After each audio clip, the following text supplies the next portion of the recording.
espíritu de esclavitud para estar otra vez en temor, sino que habéis recibido el espíritu de adopción, por el cual clamamos, Abba, Padre. Bien, hermanos, quiero compartirles en esta noche, tengo la oportunidad de compartir la palabra del Señor, un tema que he titulado Adoptados. Debemos iniciar haciendo una referencia, una introducción a qué nos referimos cuando hablamos de la adopción. Hay una palabra en el griego, les anticipo que yo no sé griego, solo tengo un buen diccionario, y dice que esa palabra adopción hace referencia a una palabra griega que es huiotesía, que significa lo siguiente: huios de hijo y tesis de colocación. Eso significa esa palabra que aparece ahí como adopción en el libro de Romanos capítulo 8, verso 15. Entonces esto está relacionado con la condición que Dios le ha otorgado a las personas que antes no eran sus hijos, pero al convertirse al Señor se hacen hijos de Dios. Entonces esa adopción está relacionada directamente con una promesa, y es la promesa del Espíritu Santo. Todos los miércoles hemos estado hablando acerca de el Espíritu Santo, pero es muy importante aclarar ese regalo o ese sello que la Biblia dice Dios nos ha dado para saber de que somos hijos de Dios. ¿Y cuál es ese sello? El Espíritu Santo de Dios, que ahorita vamos a analizarlo. No está en un lugar, sino que está en nosotros. Amén. ¿Está de acuerdo conmigo? Bueno, entonces antes de analizar estos pasajes de la Escritura, yo quiero que coloquemos un contexto, que analicemos por qué Pablo, que es el autor intelectual de esta carta, está diciendo lo que está diciendo. Y quiero que volvamos a leer el verso 1 de Romanos 8. Ahora pues, ninguna condenación hay para los que están en Cristo Jesús. Fíjense en algo. La primera palabrita que aparece ahí es ahora pues. Esa palabrita es un conector de algo que él viene diciendo anteriormente. Entonces, si nosotros nos vamos a tomar la tarea de analizar bíblicamente que somos hijos de Dios, que somos adoptados, que Dios nos ha puesto en ese lugar de ser hijos suyos, no podemos desconocer lo que el apóstol Pablo viene diciendo antes, porque no lo vamos a entender. Si no entendemos bien lo que dicen los 7 capítulos anteriores, el capítulo 8, que es como el broche de oro, no lo vamos a entender. Entonces, para poder entender mejor esto de la adopción, ¿qué tenemos que hacer? Pues mirar qué dice anteriormente la palabra. ¿Cuál es el contexto? Miren, un hombre llamado Charles Spurgeon dijo que Romanos es la columna vertebral del cristianismo. En otras palabras, esta carta es lo que sostiene las doctrinas fundamentales, las bases para un cristiano. Un cristiano que no conozca bien este libro, no conoce bien el fundamento por el cual se considera salvo. Miren, es muy interesante esta carta porque, dándole un poquito una mirada a la historia, muchos hombres de Dios se convirtieron con esta carta. Por ejemplo, Martín Lutero se convirtió, ¿cierto?, leyendo, analizando el libro o la carta de Romanos, entendiendo que la salvación no era por obras, sino por gracia, un regalo de Dios, y que era imposible, inconcebible en la mente de un Dios que si alguien no tenía para ofrecer una misa, entonces no podría recibir su salvación o salir del purgatorio. Era inconcebible porque la gracia de Dios no la podemos comprar con dinero. Pero también un hombre llamado Agustín de Hipona, en sus primeros años, era un hombre que, digámoslo de esta manera, estaba totalmente lejos de Dios. Pero en una ocasión, estando en un jardín y meditando, escuchó la voz de un niño por allá que decía: toma y lee. Y resulta que de las cosas interesantes, no lo vayan a hacer en sus casas porque no es correcto, pero abrió su Biblia y da la casualidad de que cuando abre su Biblia lee un pasaje de Romanos capítulo 13 que dice de la siguiente manera: andemos como debía, honestamente, no en glotonerías y borracheras, no en lujurias y lascivias. Y esa palabra lo tocó a él, porque ¿cómo estaba viviendo Agustín? Pues de esa manera. Otro hombre que también eh, le ayudó en su vida y en su fe esta carta, un hombre llamado John Wesley, fundador de una iglesia muy conocida que son los Wesleyanos, ¿cierto? Esto por poner como un contexto de la importancia de esta carta. En Hechos capítulo 18, no sé si lo alcanzan a leer ahí, versículo 2, quiero que leamos algo, dice: y halló a un judío llamado Aquila, natural del Ponto, recién venido de Italia, con Priscila su mujer, por cuanto Claudio había mandado que todos los judíos saliesen de Roma. Miren, el contexto en que se escribe esta carta de Romanos es como el contexto en el que se escribe la mayoría de las epístolas del apóstol Pablo, y es en un contexto de persecución. Es en un contexto donde el imperio romano ha dejado de respetar la religión.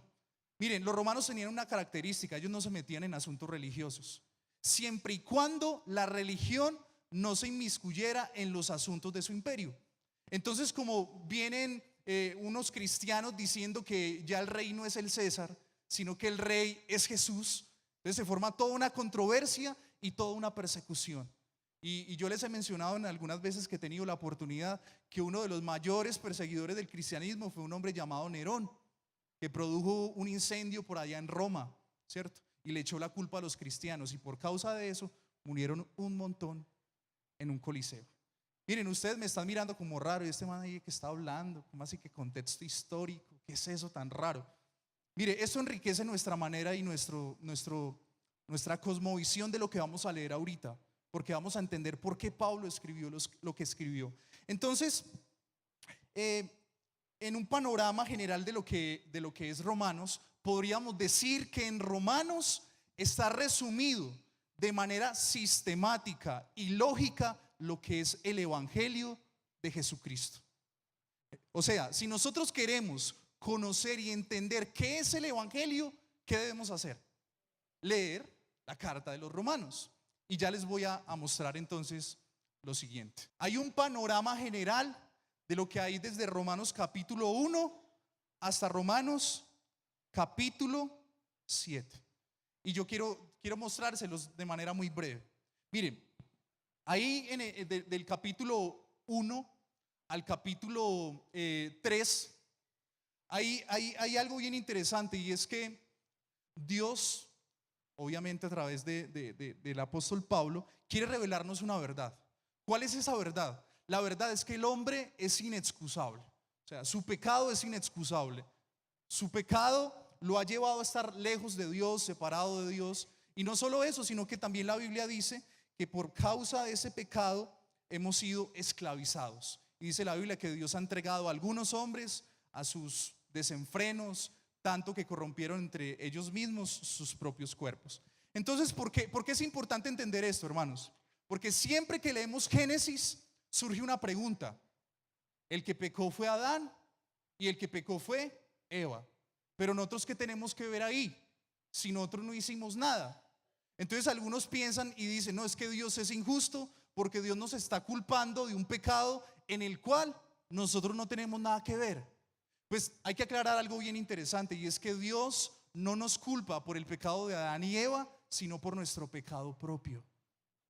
Lo que nos está enseñando el relato de Génesis es que así como sucedió allá, sigue pasando hoy en día. No es un relato aislado que sucedió allá y sí, miró y comió, y así es el pecado, y por culpa de ellos entonces todos nosotros, perdón la expresión, llevamos del bulto.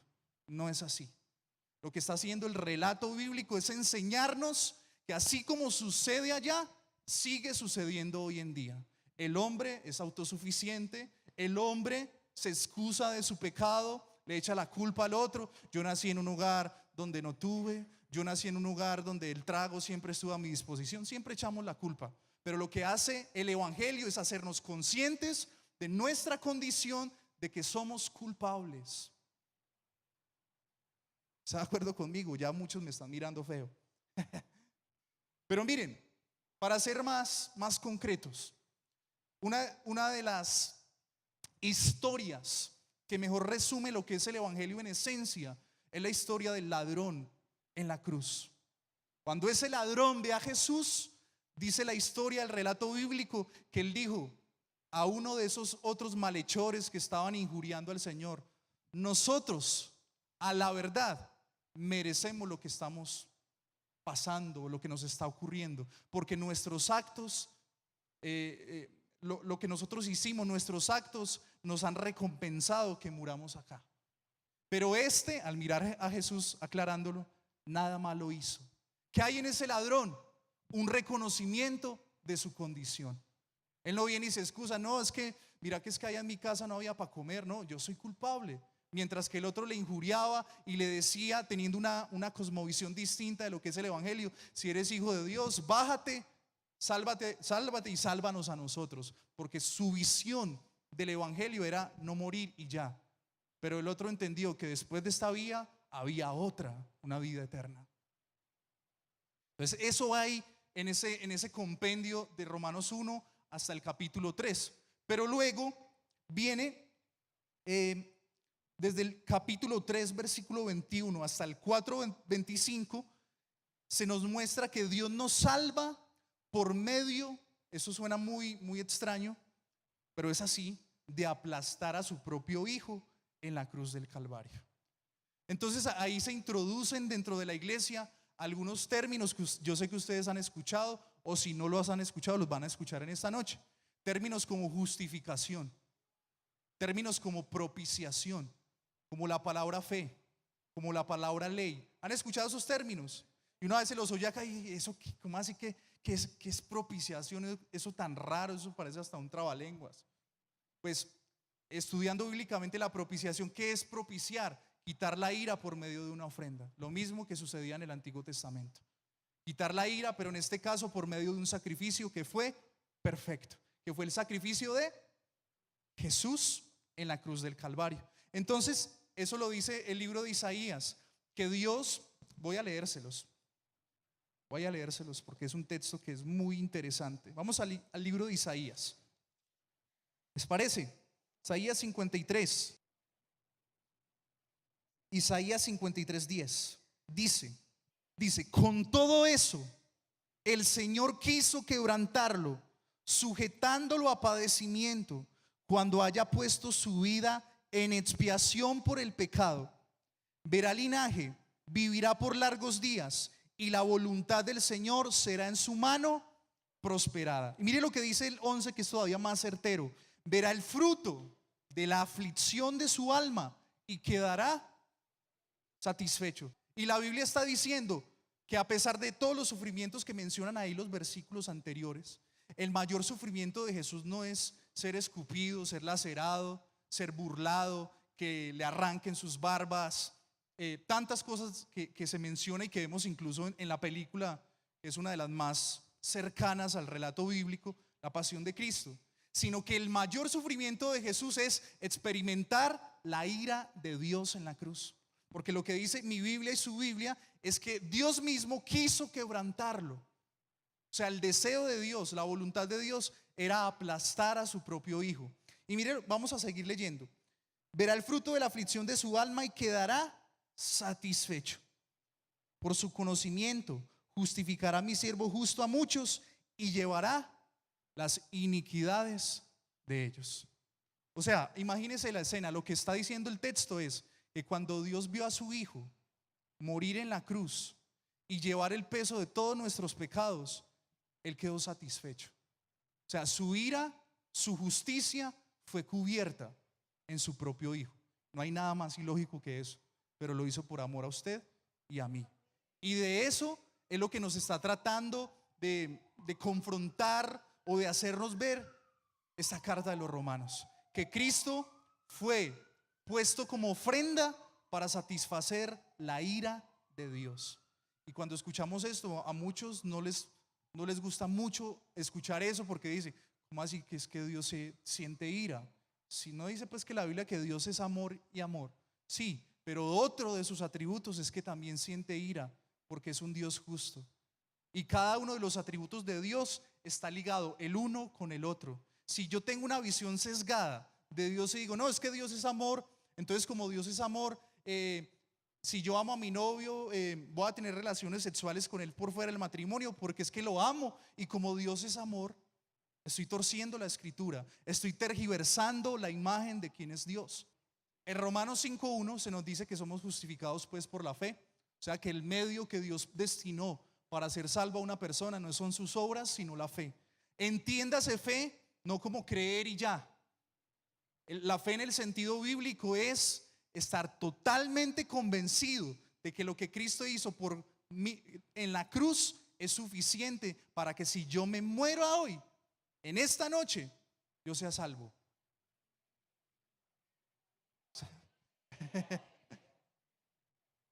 Amén. Bueno, miren, y en Romanos 6, luego de Pablo mencionar esto, él hace una pregunta que es retórica. Él dice: ¿perseveraremos en el pecado para que la gracia abunde? Y él mismo responde: en ninguna manera, porque los que hemos muerto al pecado, ¿cómo viviremos aún en él? Entonces, que no usemos esa libertad que Dios nos ha dado como una ocasión para decir: no, bueno, entonces como ya sé que Dios me salva, entonces no voy a pecar más para que la gracia abunde, dicen algunos. Es malentender lo que es la gracia de Dios. Porque si yo he entendido lo que Cristo hizo por mí en la cruz, yo entiendo que pecar es más que quebrantar una ley moral, es más que quebrantar una norma, es ofender a alguien que me ama y me ama profundamente. Entonces yo no lo quiero ofender. Digo, si lo ofendo, le causo una ofensa, un dolor en su corazón, y no simplemente no lo hago porque en la iglesia me dicen que no lo haga, o porque tan bobo, o porque no. Yo no lo hago simplemente porque le amo. Amén. Listo. Entonces en Romanos 7, que ahí es donde es el punto central, hay unas analogías. Y las analogías que encontramos ahí son unas analogías de un hombre que empieza a hablar de una lucha interna. Y la lucha interna que él presenta es la lucha de un hombre que quiere hacer lo bueno y de un hombre que quiere hacer lo malo. Y él dice que en los dos extremos se deleitan esos dos hombres. Se deleitan. Y luego de mencionarnos ese ejemplo, él llega a tal punto de decir: miserable de mí, ¿quién me librará de este cuerpo de muerte? ¿Cierto? Entonces muchos teólogos han echado letra y tinta, han gastado tinta diciendo algunos, no lo asevero, no digo así es, pero algunos dicen que esa referencia al cuerpo de muerte está haciendo referencia a una de las torturas que se habían inventado los romanos. Ustedes saben que los romanos eran bastante sanguinarios y bastante disfrutaban del dolor ajeno. Y una de las cosas que ellos inventaron fue que cogían una persona que estaba viva, la amarraban, le ponían un cuerpo de una persona muerta encima para que ese hombre que estaba vivo se empezara a morir pudriéndose en el otro. Porque el pecado lo que hace es algo más o menos así, es como una carga en la cual nos sentimos atados y no nos podemos como zafar de ahí. Entonces, si dejamos este contexto, este panorama hasta ahí, apague y vámonos, hermanos. Porque Pablo está diciendo: ¿quién me va a librar de eso? Y yo les hago una pregunta: si Pablo lo dijo, ¿ustedes se imaginan si yo? Pablo era un hombre de fe, ¿o no? Un hombre de Dios, ¿sí? ¿Cuánto lo creen? Un hombre santo, ¿sí o no? Pero ese hombre santo decía: ¿quién me va a librar de este cuerpo de muerte, de esta naturaleza que aunque quiero hacer lo bueno, siempre me hallo haciendo lo malo? ¿Cuántos han experimentado eso en su vida? Dice: yo quiero buscar a Dios, no sé, quiero meterme más con el Señor, pero siempre caigo en lo mismo. Y es un patrón repetitivo en mi vida. Pues déjame decirte en esta noche que la noticia del Señor es que si Él nos liberta, vamos a ser verdaderamente libres. Juan 8:36 dice: si el Hijo os libertare, seréis verdaderamente libres. Es decir, y si usted lee más atrasito, la Biblia dice que uno de los modos o de las formas que Dios determinó para hacernos libres es por medio de conocer la verdad. O sea, a medida que conozcamos la palabra del Señor, el mensaje que nos confronta con nuestros pecados, eso nos va a hacer libre, porque el cambio empieza por la mente. Empieza por conocer por qué ya no lo hago y sé dar cuenta de por qué no lo hago, y no simplemente porque es que en la iglesia no me dejan. Porque nos dicen, ¿sí o no? ¿A quién le ha dicho es que en la iglesia suya no lo dejan? ¿Sí o no? ¿Lo dicen o no? Así es. Entonces ahora sí, Romanos capítulo 8. Después de este paseíto tan cortico, vamos a leer Romanos 8 otra vez.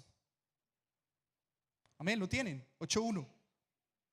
Ahora pues, Ya entendemos qué significa entonces ese ahora pues, ¿sí o no? Ya vimos el contexto de por qué Pablo dice, ahora pues, ninguna condenación hay para los que están en Cristo Jesús, los que no andan conforme a la carne, sino conforme al Espíritu. ¿Qué significa estar en Cristo?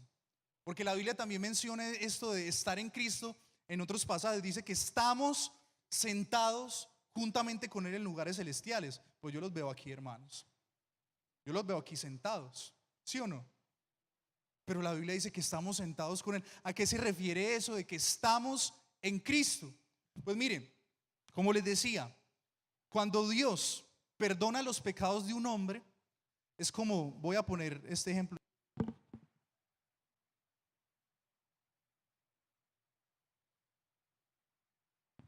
No sé si alguien me quiere servir de apoyo para esta analogía. Es cortica. Siga por acá, por favor. Miren, lo que la Biblia dice es lo siguiente.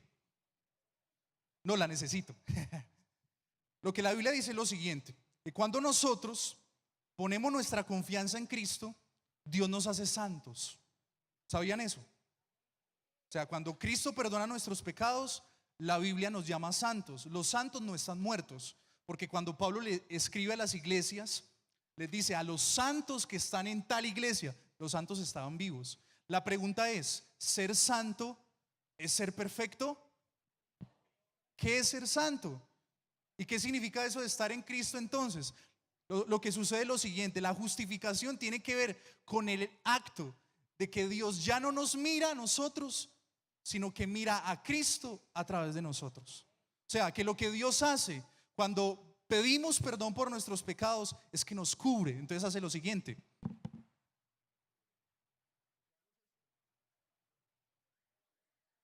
Queda un poquito grande, ¿sí o qué? Poquitico. Pero haciendo esa analogía, lo que hace Dios es eso, nos viste. Entonces, ¿qué ve Dios ahora? Ve a Cristo justificando nuestros pecados. ¿Por qué estamos en Cristo? ¿Por lo buenos que somos? ¿O por ese vestido que Él nos pone? Miren, esto es bíblico, hermanos. Si usted lee el libro de Génesis, cuando Adán y Eva pecan, ¿qué hacen ellos? Van y cosen hojas de higuera y se cubren, porque el pecado causa eso, vergüenza, miedo, temor. Pero ¿qué hace Dios? Coge pieles de animales y los viste. ¿Qué está representando eso? Alguien tenía que pagar por el pecado, un animal que nada tenía que ver. Pero Dios coge ese vestido y los justifica, les cubre su desnudez. Eso es estar en Cristo. ¿Cuánto le dan gloria a Dios por eso? Amén. ¿La devuelve o se la va a llevar? Vamos a seguir adelante. ¿Vamos bien? ¿Sí? Vamos adelante. Dice entonces, los que no andan conforme a la carne, sino conforme al Espíritu. Entonces, ¿qué produce el ser justificado? Que ya mi deseo interno es cambiado. Mis deseos interiores empiezan a ser cambiados porque Cristo está en mí. Me justificó, me lavó, me limpió y Él produce en mí que yo anhele vivir para Él. Entonces, ¿qué pasa? Romanos 8:2 dice, porque la ley del Espíritu de vida en Cristo Jesús me ha librado de la ley del pecado y ¿de qué? Y de la muerte. Miren, aquí es donde vamos a entrar en el punto que, vamos a la otra, porfa. Gracias. ¿Cuántas leyes se mencionan ahí? ¿Cuántas leyes hay ahí? Hay dos. ¿La ley de qué? Del Espíritu y la ley del pecado y de la muerte. Esa es una sola. El pecado trae en sí muerte, ¿sí o no? Entonces hay dos leyes. Miren, hay que entender bien esto, porque luego más adelante se vuelve a mencionar la palabra ley. Esa palabra que aparece ley ahí no está haciendo referencia a la ley de Dios. O sea, a la ley de Dios como norma, como estándar para que el cristiano se conduzca moralmente. No, no se está refiriendo a eso. Cuando la Biblia está hablando de una ley aquí, se está refiriendo estrictamente a algo que es repetitivo, a una norma que es repetitiva. Ya se los voy a ilustrar. ¿A quiénes ven ustedes ahí? Entonces no alcanzan a ver. Ahí ven por un lado a Newton, a Isaac Newton, y por el otro lado a los hermanos Wright. ¿De quiénes eran? A ellos se les atribuye el primer vuelo en un modelo de un avión. ¿Por qué quiero ilustrarlo con esto? Miren, hay una ley, que es la ley de la gravedad, que la descubrió Isaac Newton. ¿Qué descubrió este hombre? Que había una ley que es muy fácil de comprobar. ¿Cómo compruebo yo que la ley de la gravedad es algo cierto? ¿Qué es la ley de la gravedad? Se lo voy a leer, dice: la ley de la gravedad supone una fuerza atractiva matemáticamente hablando, directamente proporcional. La ley de la gravedad supone que a mayor tamaño de un cuerpo, la fuerza de atracción que tendrá sobre un objeto más pequeño será mayor. Entonces, ¿por qué todos estamos de pie en la tierra? ¿Por qué todos estamos pegados como al piso? Porque hay una fuerza, que es la fuerza de la tierra, que está ejerciendo una presión sobre nosotros, que somos más pequeños. ¿Y cómo se comprueba eso? Tirando esta tapita que es tan pequeña, cae. Entonces, ¿qué es una ley? Es algo que es así, algo que se repite, algo que por más que usted quiera negarlo, es así. Pero resulta que un día el hombre siempre ha tenido un sueño. El sueño del hombre es volar, ¿sí o no? Y en las películas se nos vende la idea, qué rico volar. Y a un día a dos hombres, a dos hermanos, se les ocurrió la gran idea de que para poder volar tenían que ejercer una fuerza mayor sobre la tierra para poder desplazarse. Entonces, ¿qué sucedió ahí? Había una ley, ¿sí o no? Una ley de la gravedad. Pero ¿qué sucedió con esto que ellos hicieron, con este invento? Este invento que ellos hicieron superó la ley de la gravedad. Entonces la Biblia nos está mencionando dos leyes. ¿Cuáles son las dos leyes? La ley del espíritu y la ley del pecado. ¿Qué hace la ley del pecado? Me abofetea, me dice que yo soy esclavo, que no puedo dejar de hacer esto, que árbol que nace torcido jamás se va a enderezar. O sea, esa ley del pecado nos hace siempre ser esclavos. Pero la Biblia dice que el Hijo de Dios apareció para hacernos libres, no para que vivamos esclavos, sino para hacernos libres. Entonces, ¿qué hace el Espíritu de Dios? Que ahí es donde está el punto, y ese es el regalo de la adopción. Que lo que hace el Espíritu Santo de Dios en la vida de una persona es que una persona pueda obtener la victoria y decir: hoy dejo el pecado, hoy dejo de hacer lo malo. ¿Por mí? ¿Sí o no? No. Porque si es por mí, lea el capítulo 7, hermano. Pablo dice: yo intento y por acá y hago lo bueno un día, pero al otro día lo malo. Pero ¿qué dice aquí? Vamos a seguir leyendo, ¿les parece? Dice: porque lo que era imposible para la ley, esa es otra ley, no es la misma ley que estamos leyendo ahí. ¿A qué se hace referencia ahí con la ley? La ley de Dios. La ley de Dios no podía salvar. La Biblia simplemente dice en Gálatas que la ley es nuestro maestro, nuestro ayo para llevarnos a Cristo, pero no nos puede salvar. O sea, la labor de la ley es mostrarnos nuestra condición. La ley nos dice: no matarás, y si yo he matado, entonces me hace consciente a mí de que soy pecador. Pero hasta ahí, no puede hacer nada más. Y por eso es que dice en 2 Corintios que lo único que hace la letra es matarnos. Y es un versículo que mucha gente tuerce. Dice: no, es que la letra mata, pero el espíritu vivifica. Entonces no lea, no estudie, porque la letra mata, hermano. Léalo en otra versión y se va a dar cuenta del error que estamos cometiendo. Porque lo que dice la Biblia ahí en Corintios es que esas letras hace referencia a la ley de Dios, que lo único que hace es condenar al hombre, no lo puede salvar. La ley le muestra su condición, pero tiene que haber otra cosa. Tiene que haber esa gracia de Dios para decirnos: aunque eres pecador, Dios te ama, quiere sacarte de ese fango, no quieres que sigas en esa condición, entonces míralo a Él y sé salvo. ¿Me estoy haciendo entender, hermanos? Mire, les pongo un ejemplo. Ustedes conocen la historia de Jonás, ¿sí o no? Jonás está huyendo de la presencia de Dios, se va por allá lejos, termina en un barco con una gente desconocida porque él no quería ir a predicarle a unas personas. Y dice la palabra de Dios que se levanta una gran tormenta que Dios mismo levanta. ¿Y qué está haciendo Jonás? Está durmiendo, mientras que la gente está preocupada. Pero ¿qué vienen y hacen los marineros con Jonás? Dicen: oye, Despiértese. No ve que viene una tormenta. ¿Cuál es la labor de la ley de Dios? Despertar al hombre. Decirle, mire, como usted va, se está conduciendo por un camino que a usted le parece recto, pero que su fin es camino de muerte, de perdición. La Biblia dice en Romanos 13, no es tiempo de que andemos en tinieblas, porque ahora está más cerca nuestra salvación que cuando creímos. Es hora que andemos como hijos de luz. O sea, la labor de la ley es despertarnos, decirnos, hey, mira cómo te estás conduciendo. Pero si dejamos hasta ahí el mensaje, hermanos, no es un mensaje completo. Porque el mensaje completo es despierta, pero míralo a Él.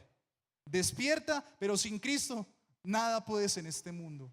Despierta, pero sin Cristo no puedes, aunque intentes, vencer el pecado. Siempre te vas a hallar en lo mismo. El pecado te va a esclavizar. Vas a decir, lo voy a dejar hoy, y lo dejas hoy, una semana, 2 semanas, y te olvidas de él, pero luego vuelve y te persigue, te atrapa y se te sube encima como ese cuerpo de muerte. Entonces sigamos leyendo, dice, porque lo que era imposible para la ley, ¿qué era imposible? Salvarnos. La ley no puede salvarnos. Por cuanto era débil por la carne, Dios, ¿quién? Dios, enviando a su Hijo en semejanza de carne, de pecado, ¿y qué? Y a causa del pecado, condenó al pecado en la carne.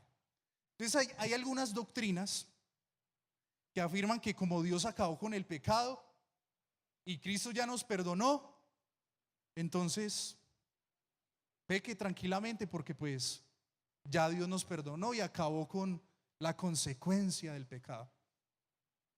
Pero miren, hay que entender esto bien en su contexto. ¿A qué se refiere la Biblia cuando la Biblia nos enseña que Cristo condenó al pecado en la carne?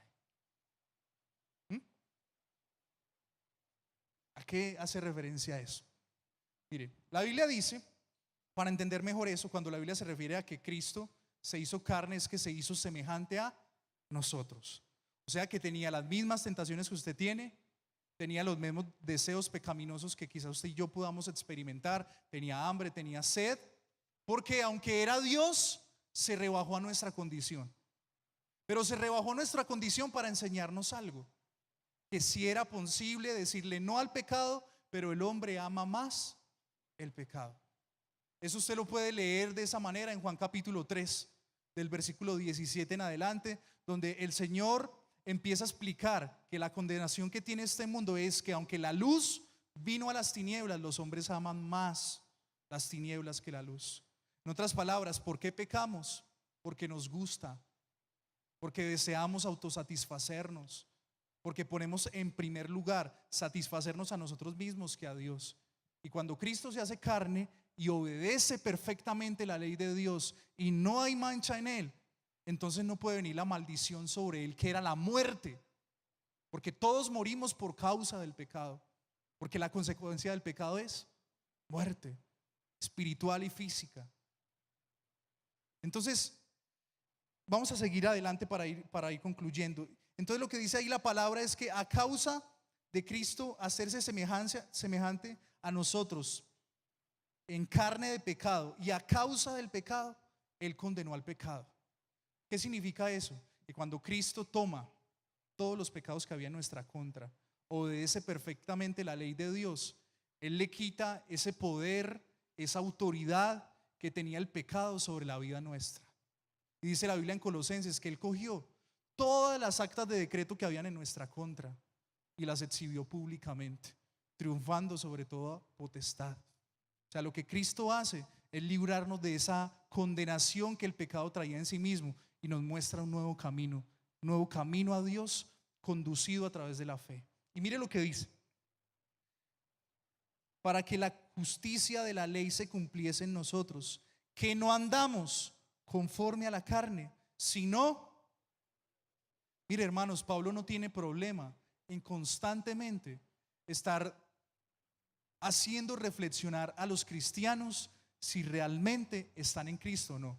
Hay algunos que tienen problema con eso porque dicen, no, usted por qué a toda hora vive cuestionando si soy salvo o no soy salvo.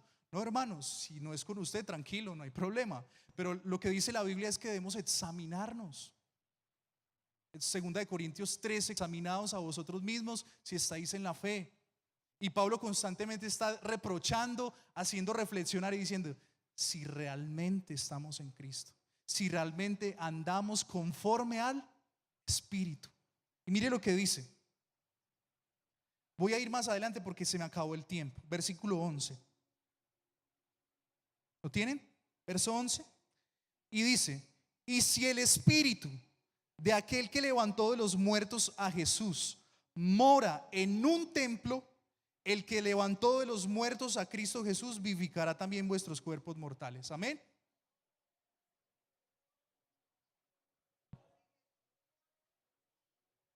¿Dónde dice? Y si el Espíritu de aquel que levantó de los muertos a Jesús mora en vosotros. Entonces, ¿cuál es el regalo? ¿Cuál es la promesa? ¿Cuál es la ñapa, el sello del Evangelio? La promesa de Dios es que además de salvarnos, de rescatarnos, de liberarnos de nuestra condición, nos ha dado su Espíritu. Y cuando se fue a ir dijo, tranquilos, no se pongan tristes, no los voy a dejar solos, les voy a enviar al Consolador, al Paráclito, a uno igual a mí. Él los va a guiar a la verdad. Pero no va a estar allá solamente cuando ustedes vayan a la iglesia y piensen de manera religiosa que deben ir a la iglesia para poder encontrarse con Dios. No, lo que nos está diciendo el pasaje es el sello, hermanos, el regalo más grande que tenemos es que aquí y en la China, si busco a Dios en mi intimidad, Él está ahí. Eso es un regalo muy grande. Y dice, el que levantó de los muertos a Cristo Jesús vivificará también vuestros cuerpos mortales por su Espíritu que mora en vosotros. Lo repite. ¿Sabe qué está diciendo ahí la palabra? El cristiano que tiene al Espíritu Santo de Dios en su vida no puede decir, no soy capaz con este pecado. El cristiano que el Espíritu Santo de Dios mora en su vida no puede decir, es que soy esclavo de este pecado. No lo puede hacer. ¿Saben por qué? Porque para que alguien se levante de los muertos, ahí hay poder. ¿Usted ve muertos levantarse todos los días? ¿Sí? ¿No? Pero para que Cristo se levantara a los muertos es porque era Dios, la muerte no lo pudo contener. Y la Biblia dice, ese mismo Espíritu que ejerció ese poder allá, ¿cómo le parece que está en usted y en mí? Entonces, como un cristiano va a decir, no puedo, tiene razón en cierto sentido, no puedes, sí, no puedes, pero el Espíritu Santo de Dios que está en ti, sí puede hacerte vencer el pecado. Y eso es lo que Dios nos quiere enseñar.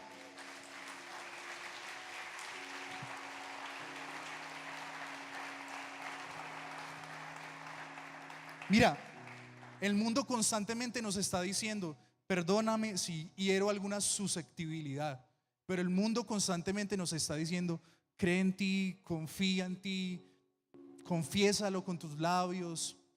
Y yo no voy a discutir si eso esté bien o esté mal, no es mi intención hacerlo, pero la Biblia constantemente me está enseñando que sin Él no puedo, que separado de Él nada puedo hacer. Tenemos razón, no podemos vencer el pecado, pero la Biblia dice, si por el Espíritu hacemos morir las obras de la carne, entonces vamos a ser vivificados. Quiero cerrar con esto, versículo 12. Así que, hermanos, deudores somos, no a la carne, para que vivamos conforme a la carne. Porque si vivís conforme a la carne, moriréis. Mas si por el Espíritu hacéis morir las obras de la carne, ¿qué dice? ¿Lo está leyendo conmigo? Viviréis. Porque todos los que son guiados por el Espíritu de Dios, estos son hijos de Dios. ¿Quieres saber si eres hijo de Dios? ¿Quieres analizar en tu vida si realmente eres hijo? Mira, yo no soy quien para decirte tú eres o tú no eres. Como decía hace algunos días, podemos decir el cómo hacerlo, pero la autoridad y el atrevimiento para decir que alguien es o no es nuestro, es de Dios. La Biblia dice que Dios sabe quiénes son suyos, pero hay una señal de que somos suyos: apártese de iniquidad todo aquel que invoque el nombre del Señor. Y termina esto diciendo, porque no hemos recibido un espíritu de esclavitud para que estemos otra vez en temor, sino que hemos recibido el Espíritu de adopción por el cual clamamos. Y esto es lo más grande, lo más lindo que tenemos. Hay muchos cristianos que están en la iglesia y llevan años en el cristianismo y les cuesta ver a Dios como papá. ¿Sabes? Perdóname que le robé un minuto más de su tiempo, pero Jesús, que según lo que Él dice nos mostró al Padre, siempre se refirió a Dios como Padre. Solo hay una ocasión, una sola, en todo el Nuevo Testamento donde Jesús, se refiere a su Padre como Dios, en la cruz. Dios mío, ¿por qué me has desamparado? Pero siempre cuando nos mostró el camino a Dios, dijo: cuando ustedes oren, tengan la plena seguridad, la plena certeza de que están orando a su Padre, de que están orando a un papá que los conoce. Y va más allá el pasaje, porque esa palabra en el arameo es el balbuceo de un niño que dice papito Dios. Y hay algunos hombres que por su orgullo, miren, aquí donde ustedes me ven, yo soy bien chillón, lo admito, bien chillón soy. Pero ¿sabes por qué? Porque hay algo que me cautiva de Dios, y es esa ternura con que Dios se quiere manifestar, mostrándosenos a nosotros como Padre. Pero hay algunos que tienen a Dios como nos compartía el pastor Adrián el domingo, como un maestro, o como oraban los judíos, el Shaddai, el Todopoderoso, alguien lejano. No, hay que orar de pie, hay que ser reverente al orar, porque es el Todopoderoso. No podemos mencionar su nombre, no lo hagas. Pero Jesús no hizo eso. Jesús nos mostró a un Dios Padre. Y si entendiéramos en esta verdad, hermanos, nuestra relación con Dios revolucionaría. Si entendiéramos que Dios es nuestro Padre, tal vez porque algunos de nosotros tuvimos una figura de papá duro, que nos golpeó, que nos maltrató, o quizás muchos no tuvieron un padre y por esa ausencia les cuesta ver a Dios como papá. Pero mi Biblia y su Biblia dice que el regalo que ahora tenemos para que no estemos temerosos es que podemos clamar a Él y decirle: Abba, Abba Padre.